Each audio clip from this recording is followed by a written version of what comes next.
British Council. At Ramps on the Moon, we always say that we want to change the world. A series of fast-moving images, rehearsal photographs, production shots. Ramps on the Moon. Inclusive theatre transforming mainstream organisations. My name is Michelle Taylor and I work as Director for Change for Ramps on the Moon. And I'm not affiliated or aligned with any of the organisations because I'm self-employed, I'm a freelancer, so I have a position of independence. UK map indicating London, Sheffield, Birmingham, Nottingham, Ipswich, Leeds. Outside shot of Graeae Theatre Company. Ramps on the Moon is a consortium of 7 organisations, 6 venue-based theatre companies and Graeae Theatre Company. It was set up in order to increase the number of deaf and disabled people in the world of theatre. Jenny signs as she speaks. My name is Jenny Seeley. Jenny. I'm the Artist Director of Graeae Theatre Company. Graeae for many, many years has been pushing and challenging the mainstream theatre world to say, please, can we have access to be performers on your stages? Extract from the Threepenny Opera. Perhaps those days have faded, hard to tell. Hello, I'm Sarah Holmes, Chief Executive of the New Wolsey Theatre in Ipswich. Outside shot of the New Wolsey Theatre. Framed show photographs of different sizes displayed on a wall. Close-ups of theatre leaflets. And we are one of the partners in the Ramps on the Moon consortium and the leading partner on the organisational side of it. Before Ramps on the Moon was created, there was some absolutely fantastic and excellent work being done by companies that were disabled-led, like Graeae or Definitely, and they were really quite extraordinary, the productions and the work that they were achieving in training people, in getting work out for a bigger audience. What wasn't happening was in the mainstream. The mainstream really needed to have a look at the way they were running their organisations and have a proper refacing of what their attitude was all the way through. One of the things that I've noticed is that I've seen individuals understand issues around inclusion. What I haven't seen so often is organisations change.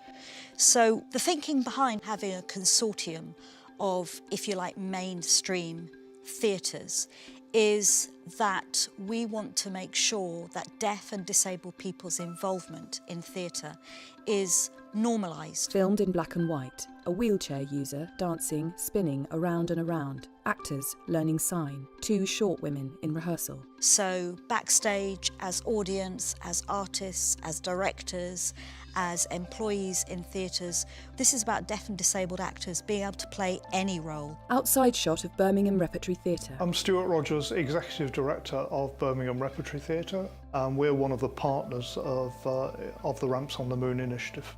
The Rep was lucky enough to be the first of the partner theatres to put on a Ramps on the Moon production. And what we try to do is when we're selling the show, we're selling it as a perfectly normal show at Birmingham Rep. So it's not being sold as a show that is with disabled people or for disabled people. It's just a show. It's one of our shows. As Tommy, the current show that's touring, is being sold now. Clip from The Who's Tommy. Tommy standing playing a pinball machine. Performers dancing. A one-armed guitarist centre stage. At my favorite table, he can beat my best. His rifle bleeding in, I need to start to rest. My crazy little fingers, never seen before. That depth of my kid, sure plays a deep pinball. So what we were really pleased about is that audiences came, were exposed to a whole range of people they'd never seen on stage before with various disabilities. A whole range of access tools combined in the production, so not added on, but actually integral to the production. And audiences loved it. I mean, they actually adored it, whether they were disabled or non-disabled, it didn't make any difference. They actually liked the fresh approach and the feel to the production. People in workshop room building props. The single biggest lesson, I suppose, that we've passed on to our colleagues who are now producing the shows is planning, that actually you have to allow so much time. All of that has to be expanded because you don't quite know what you're going to meet. And because of having to deal with people with very different needs and very different access needs and making sure it's working for everybody takes more time. You just have to think about what is the physical access, the ramps, the interpreters, the audio describer, just putting those things in place. But at the end of the day, how you rehearse, it's the same as you rehearse with any cast. You are rehearsing a group of actors to create the best show. Simple. One of the things that we do in the world of theatre is we take risks all the time. I've been saying to partner organisations and to other people that I talk to about Ramps on the Moon, you can't wait until you're confident about getting it right before you do it. You just have to do it. We've got to start taking risks around inclusion of deaf and disabled people and be prepared to get it wrong and get feedback and learn. Being part of the Ramps on the Moon initiative has had a big impact on us in terms of the range of work that we're now doing. The production team looking at a set model. Within our production process schedule, where we have production planning meetings, which normally involve the designer, the sound designer, the lighting designer, all our technical team, we have built in to that process a discussion about the access needs of every production. That doesn't feel like a massive thing, but it is a massive thing because it's suddenly up there with the same status as the way it looks, the way it feels. For me, it's been very, very interesting to see how these theatres are developing and understanding and really, really immersing themselves in everything that is about access and embracing deaf and disabled artists. A profile shot of Jenny, seated, taking part in a Q&A.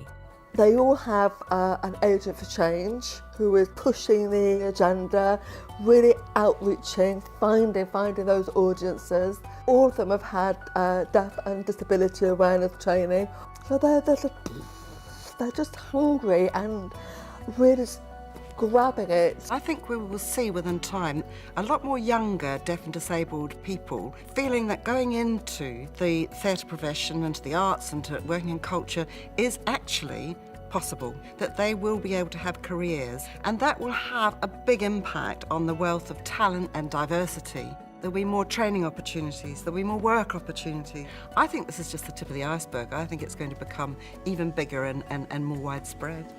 Photographs of the government inspector taken by Robert Day. Photographs of the Who's Tommy taken by Mike Kwasniak. Rehearsal and performance coverage of the government inspector provided by the Birmingham Repertory Theatre. Performance coverage of the Threepenny Opera provided by the New Wolsey Theatre. Remaining coverage filmed and edited by Defy Films. British Council. www.disabilityartsinternational.org